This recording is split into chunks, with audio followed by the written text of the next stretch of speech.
মুহাম্মদ সাল্লাল্লাহু আলাইহি সাল্লাম, আপনি দেখেন না উঁচু স্তম্ভের অধিকারী এরাম আদ সম্প্রদায়কে আল্লাহ কিভাবে ধ্বংস করেছেন।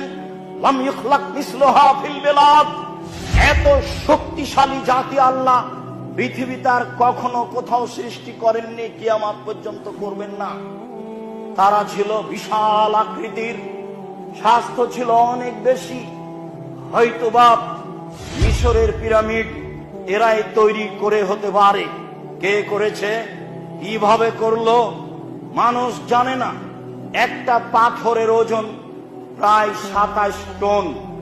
একটা ক্রেন একটা পাথর বহন করতে পারে 16 থেকে 17 টন।